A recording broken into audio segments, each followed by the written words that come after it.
Good morning all students.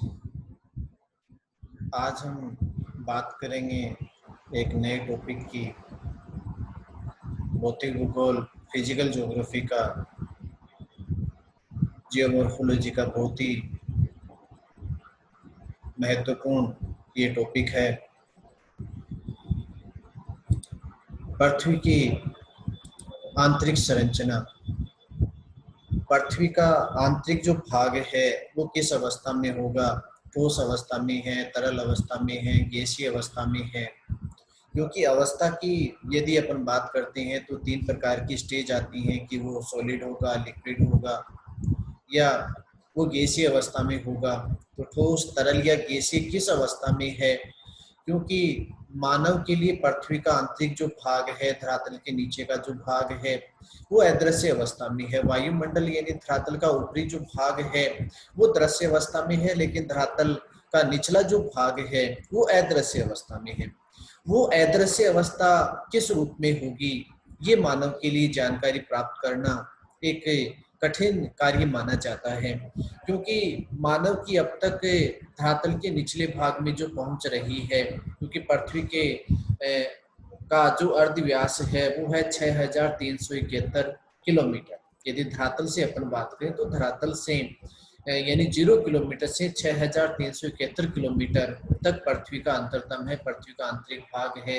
यानी धरातल से केंद्र के मध्य की जो दूरी है वो 6371 किलोमीटर। अब वो 0 से 6371 किलोमीटर का भाग किस अवस्था में होगा? क्योंकि जैसा अभी अपन बात कर रहे थे कि मानव के लिए पृथ्वी का जो अंतरतम है, जो आंतरिक भाग है, जो भूगर्भ जिसको अपन कह सकते हैं, वो अदृश्य अवस्था में है। तो मानव ने अब तक अपनी तकनीकी साधनों के आधार पर, अपनी क्षमता के आधार पर सबसे गहरी जो खान है जहां तक मानव पहुंच चुका है उसकी गहराई है 3.8 किलोमीटर, जो दक्षिण अफ्रीका में किम्बरले में सोने की खान है। उस सोने की खान की जो गहराई है वो 3.8 किलोमीटर है।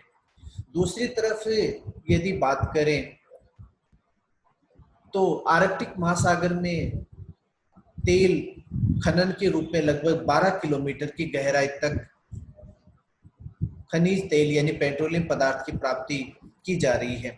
अब 12 किलोमीटर, चाहे आप तेल कूप की बात करें या कोयले के सोने की खान की यदि अपन बात करें, तो अपन कह सकते हैं कि मानव की अधिकतम जो पहुंच रही है या जहां तक मानव पहुंच चुका है उसकी गहराई कितनी? 12 किलोमीटर। अब वो 12 किलोमीटर की गहराई के आधार पर अपन ये अनुमान नहीं लगा सकते कि पृथ्वी का संपूर्ण आंतरिक जो भाग होगा वो किस अवस्था में होगा। वो ठोस अवस्था में होगा, वो तरल अवस्था में होगा या वो गैसीय अवस्था में होगा। क्योंकि केवल 12 किलोमीटर की गहराई के आधार पर ये कहना, जैसे मान लीजिए अपन ने कहा कि 12 किलोमीटर की गहराई तक का जो भाग है वो ठोस अवस्था में है, तो अपन ये कहें कि पृथ्वी का जो आंतरिक भाग है 6371 किलोमीटर तक का जो भाग है वो ठोस अवस्था में होगा, तो ये कहना न्याय संगत नहीं है, न्याय उचित नहीं है, सही नहीं है। क्योंकि केवल 12 किलोमीटर की गहराई के आधार पर 6371 किलोमीटर तक की गहराई का अनुमान लगाना संभव नहीं होगा। तो इस आधार पर चाहे आप सोने की खान के आधार पर बात करें, चाहे आप तेलकूप के आधार पर बात करें, दोनों ही रूपों में ये प्रमाणित रूप से नहीं कहा जा सकता, विश्वसनीय रूप से ये नहीं कहा जा सकता कि पृथ्वी का अंतरतम है वो ठोस अवस्था में है या तरल अवस्था में है या गैसीय अवस्था में है। अब पृथ्वी का अंतरतम किस अवस्था में होगा, पृथ्वी का आंतरिक भाग है वो किसका बना हुआ है, तो इसका अनुमान लगाने के लिए कुछ सोर्स, कुछ साधन, कुछ स्रोत है वो काम में लिए जाते हैं। आधुनिक जो मानव है वो कुछ सोर्स साधनों का उपयोग करता है जिसके आधार पर पृथ्वी के आंतरिक भाग की जानकारी प्राप्त करने का प्रयास किया जाता है। उन सोर्स या साधनों की यदि बात करें तो तीन प्रकार के सोर्स या साधन हैं जिनके आधार पर पृथ्वी के अंतरतम की जानकारी है वो प्राप्त की जाती है। सबसे पहला जो सोर्स है वो अप्राकृतिक सोर्स, अप्राकृतिक साधन जिसको अपन कह सकते हैं, जिसमें अपन कहीं घनत्व, दबाव और तापमान। दूसरा सोर्स है पृथ्वी की उत्पत्ति से संबंधित सिद्धांतों के जो साक्ष्य हैं, कि पृथ्वी की उत्पत्ति से संबंधित जो भी अवधारणाएं हैं कि पृथ्वी का निर्माण कैसे हुआ, पृथ्वी की उत्पत्ति कैसी हुई, तो उन सिद्धांतों के आधार पर भी ये जानने का प्रयास किया जाता है कि पृथ्वी का जो अंतरतम है वो कैसा होगा या कैसा रहा होगा। तीसरा साधन है प्राकृतिक स्रोत, प्राकृतिक साधन जिसको अपन कह सकते हैं, जिसमें अपन कहें कि ज्वालामुखी उद्गार और अपन कहें भूकंप विज्ञान। अब आप देखिए सबसे पहली यहाँ पे अपन बात करते हैं अप्राकृतिक स्रोत साधनों की। अप्राकृतिक स्रोत में अपन कह रहे हैं घनत्व। अब आप देखिए घनत्व जैसे अपन कहेंगे धरातल से जैसे जैसे गहराई में बढ़ती होगी, अपन ने कहा कि पृथ्वी का जो केंद्रीय भाग है, पृथ्वी का जो अर्ध व्यास है वो कितना है, 6371 किलोमीटर है। अब पृथ्वी का सबसे ऊपरी जो भाग है जिसका घनत्व कितना 2.7 से 2.9 या अपन अधिकतम कह सकते हैं कि 2.7 से 3।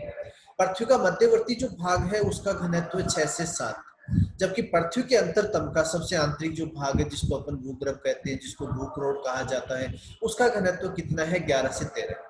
अब आप देखिए कि ऊपरी भाग का घनत्व 2.7 से 3, मध्यवर्ती भाग का घनत्व 6 से 7, जबकि निचले भाग का जो घनत्व है वो कितना है 11 है।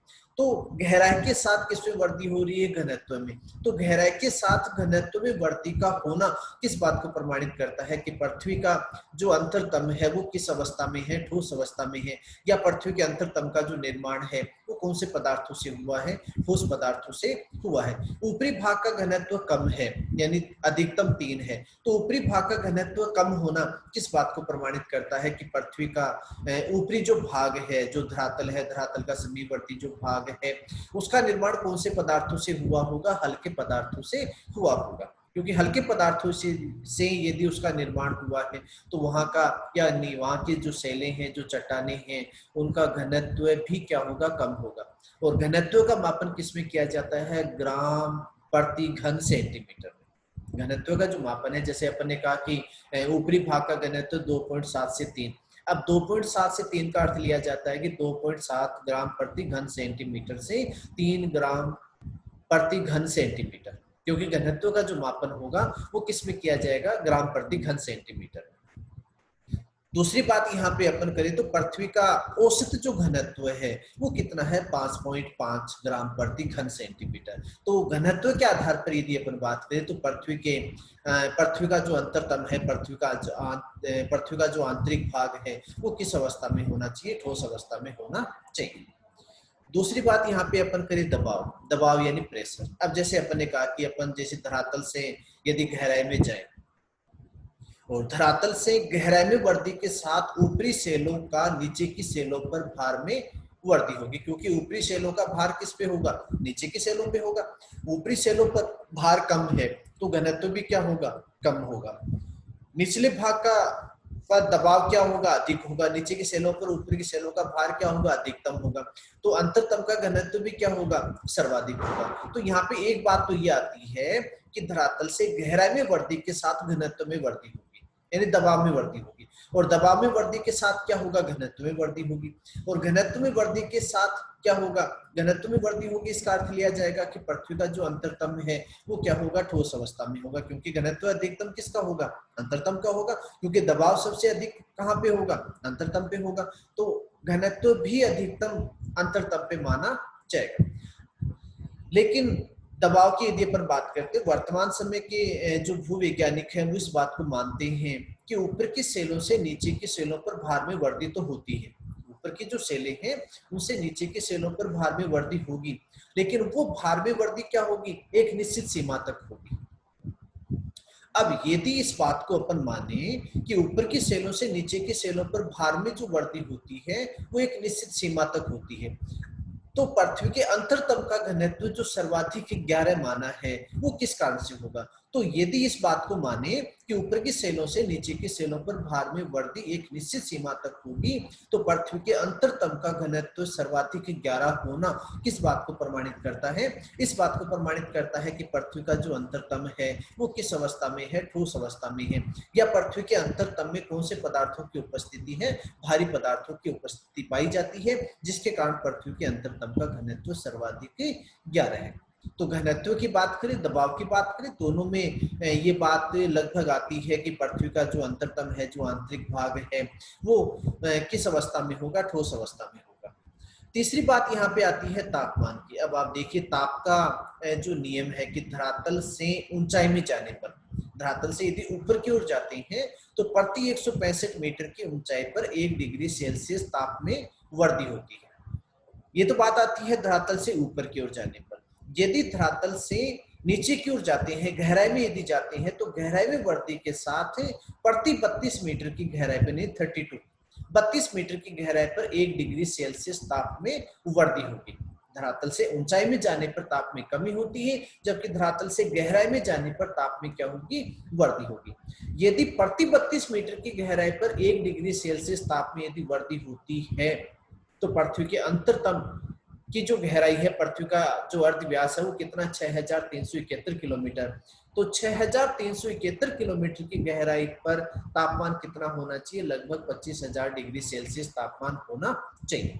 यदि पृथ्वी के अंतरतम का तापमान 25,000 डिग्री सेल्सियस है, आप देखिए सूर्य के धरातल का जो तापमान है वो 6000 डिग्री सेल्सियस, और 6000 डिग्री सेल्सियस पर सूर्य को किसके रूप में माना जाता है, तप्त पदार्थों के पिंड के रूप में माना जाता है, आग के गोले के रूप में माना जाता है। तो यहाँ पे आप देखिए कि पृथ्वी के अंतरतम का तापमान यदि 25,000 डिग्री सेल्सियस होगा, तो पृथ्वी का अंतरतम किस अवस्था में होगा, तरल अवस्था में होगा या गैसीय अवस्था में होगा, क्योंकि पूर्ण रूप से वो तरल अवस्था में माना जाएगा। लेकिन गहराई में वृद्धि के साथ, जैसा अभी अपन ने बात की कि गहराई में वृद्धि के साथ किस में वृद्धि होगी, दबाव में वृद्धि होगी। और ताप और दाब का क्या होता है, विपरीत संबंध होता है कि दबाव जितना अधिक होगा तापमान उतना ही कम होगा। तो अंतरतम में यानी गहराई में ताप और दाब का संतुलन होने के कारण पृथ्वी के आंतरिक भाग की जो सेलें हैं, जो चट्टानें हैं, वो किस अवस्था में परिवर्तित नहीं होती हैं, तरल अवस्था में परिवर्तित नहीं होती हैं। तो तापमान के आधार पर यदि अपन बात करें तो पृथ्वी का जो अंतरतम है वो तो किस अवस्था में है, ठोस अवस्था में है, लेकिन उसके ऊपरी भाग में तरल पदार्थों की एक परत पाई जाती है, जिसको अपन क्या कहते हैं, मैग्मा भंडार कहा जाता है। क्योंकि 100 किलोमीटर तक का जो भाग है जिसको क्या कहा जाता है, स्टेनोस्फीयर कहा जाता है, लिथोस्फीयर कहा जाता है। और 100 किलोमीटर से 300 किलोमीटर का जो भाग है जिसको अपन क्या कहते हैं, स्टेनोस्फीयर यानी दुर्बलता मंडल। क्योंकि जिस दर से ताप में वृद्धि होती है, जिस दर से ताप में वृद्धि होती है, उसके अनुसार 100 किलोमीटर की गहराई के नीचे कोई भी पदार्थ किस अवस्था में नहीं होगा, ठोस अवस्था में नहीं होगा, यानी तरल अवस्था में होगा।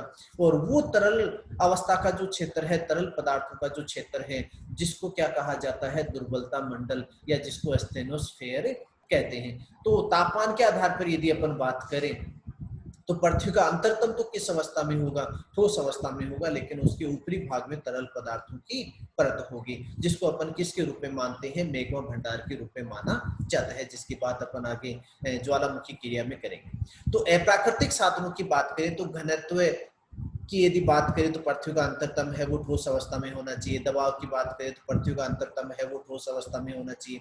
तापमान की यदि बात करें तो पृथ्वी का अंतरतम तो ठोस अवस्था में होगा, लेकिन उसके ऊपरी भाग में तरल पदार्थों की परत होगी।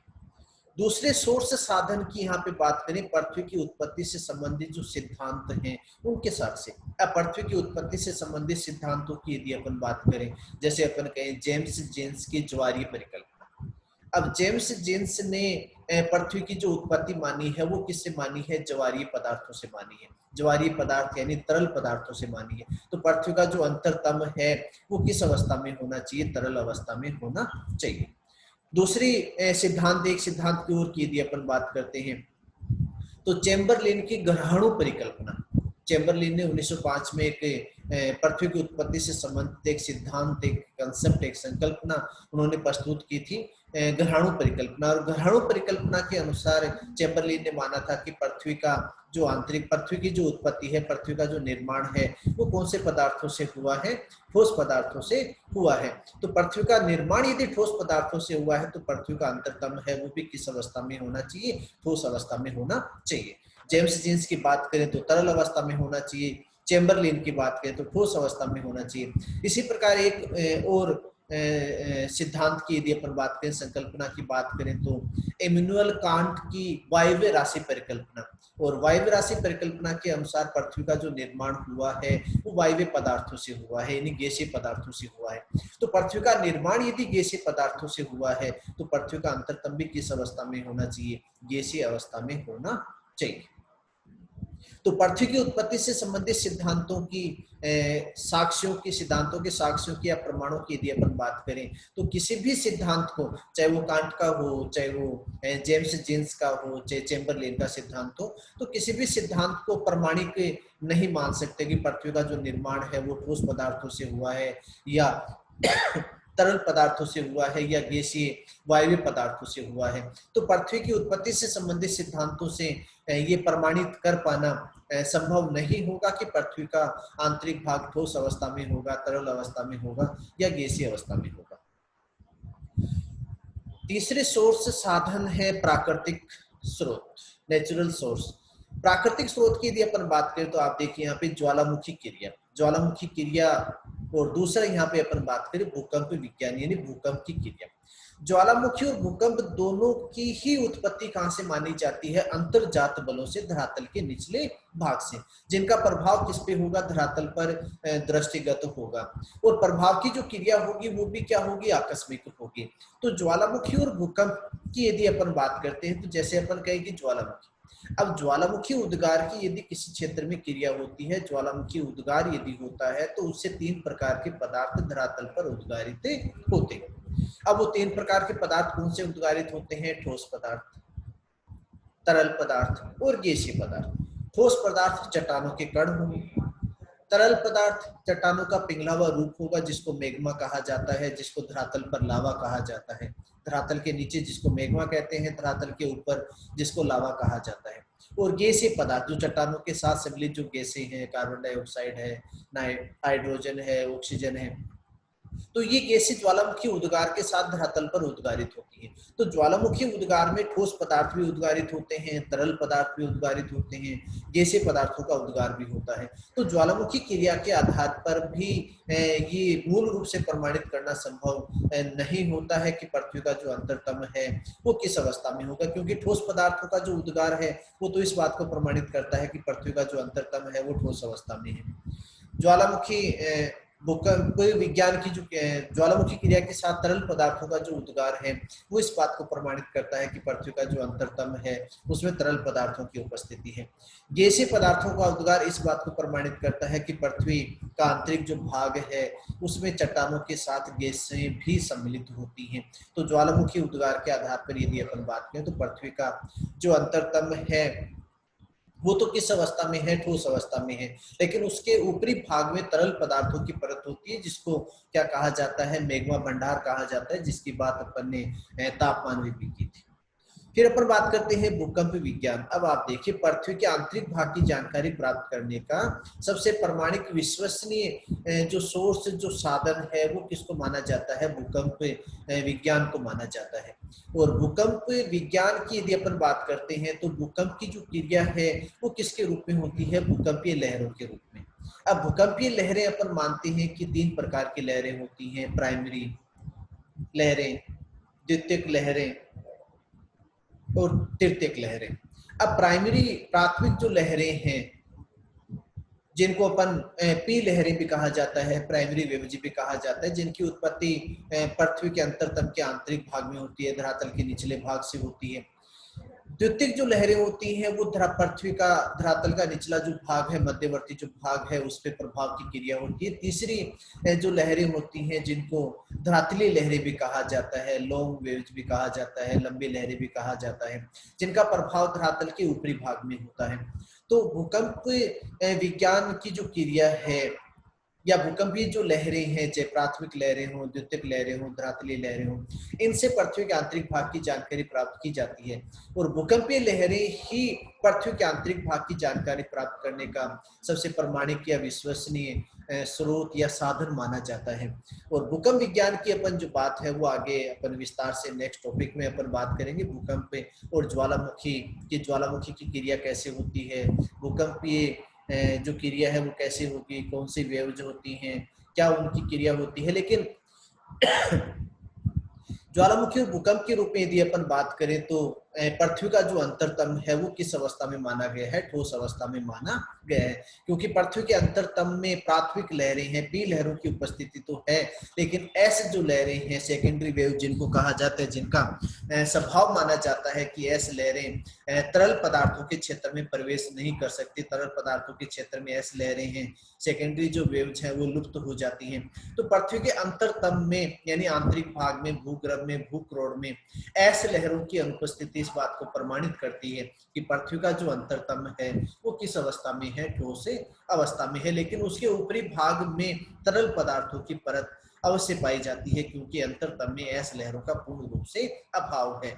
तो भूकंप और ज्वालामुखी दोनों क्रिया के आधार पर यदि अपन बात कहें और विश्वसनीय रूप से यदि अपन कहें तो पृथ्वी का जो अंतरतम है वो ठोस अवस्था में है, लेकिन उसके ऊपरी भाग में तरल पदार्थों की परतें पाई जाती है, जिसको क्या कहा जाता है, मैग्मा भंडार कहा जाता है। क्योंकि सबसे पृथ्वी के आंतरिक भाग की जानकारी प्राप्त करने का सबसे विश्वसनीय जो सोर्स, जो साधन है, वो किसको मानते हैं, भूकंप विज्ञान को ही माना जाता है।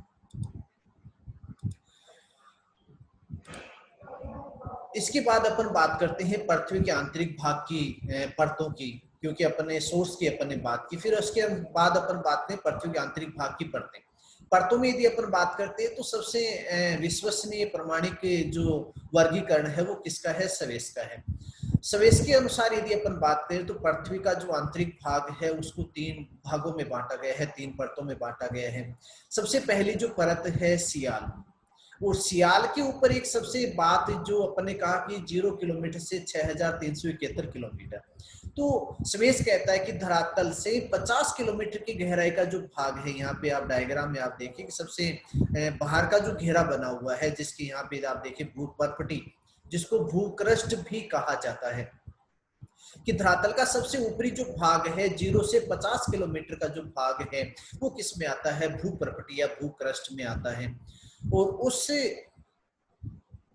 50 किलोमीटर से नीचे का जो भाग है जिसको क्या कहा जाता है, सियाल कहा जाता है। अब आप देखिए सियाल यानी यहाँ पे आप देख सकते हैं सियाल क्रस्ट जो सबसे ऊपरी भाग है, और क्रस्ट के नीचे का जो भाग है वो किसके रूप में है, सियाल। सियाल यानी SiAl, सियाल। SI यानी सिलिका, एल यानी एल्यूमिनियम। तो 50 से 300 किलोमीटर का भाग जहां पे सिलिका और एल्यूमिनियम की प्रधानता है, और सिलिका और एल्यूमिनियम की प्रधानता का जो क्षेत्र है 50 से 300 किलोमीटर का जो भाग है, जिसे क्या कहा जाता है, सियाल कहा जाता है। सियाल का जो घनत्व है वो कितना है, 2.7 से 2.9, यानी सिलिका है वो भी हल्का पदार्थ है, एल्यूमिनियम है वो भी हल्का पदार्थ है, दोनों ही हल्के पदार्थ हैं, तो घनत्व क्या होगा, कम होगा, और घनत्व कितना है, 2.7 से 2.9। 300 से 2000 किलोमीटर का जो भाग है वो किसके रूप में, सीमा। सीमा यानी SiMa, SI यानी सिलिका, Ma यानी मैग्नीशियम। सिलिका है वो हल्का पदार्थ है, मैग्नीशियम है वो भारी पदार्थ है, यानी मध्यवर्ती जो भाग है 300 से 2000 किलोमीटर का जो भाग है उसमें हल्की और भारी दोनों पदार्थों की प्रधानता है, तो वहां का घनत्व कितना है, 2.9 से 4.75। अपने कहा कि सियाल का घनत्व कितना, 2.7 से 2.9, जबकि सीमा का घनत्व कितना, 2.9 से 4.75, क्योंकि घनत्व में वृद्धि हुई किस कारण से, कि सिलिका के साथ यानी हल्के पदार्थों के साथ मैग्नीशियम यानी भारी पदार्थों की उपस्थिति है। सबसे निचला जो भाग है जिसको अपन कह रहे हैं अंतरतम, निफे, NiFe, निफे Ni यानी निकिल, Fe यानी फेरियम।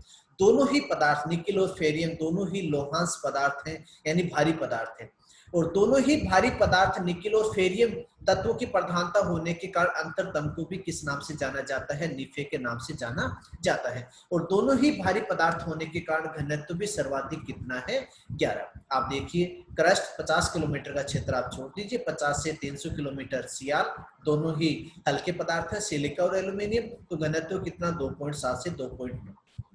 300 से 2000 किलोमीटर सीमा, सिलिका प्लस मैग्नीशियम, सिलिका हल्का पदार्थ, मैग्नीशियम भारी पदार्थ, तो घनत्व में भी वृद्धि होगी, घनत्व कितना, 2.9 से 4.7। निफे 2000 से 6371 किलोमीटर, निकिल प्लस फेरियम, निकिल भी भारी पदार्थ है, फेरियम भी भारी पदार्थ है, दोनों ही भारी पदार्थ है, तो घनत्व सर्वाधिक कितना, 11।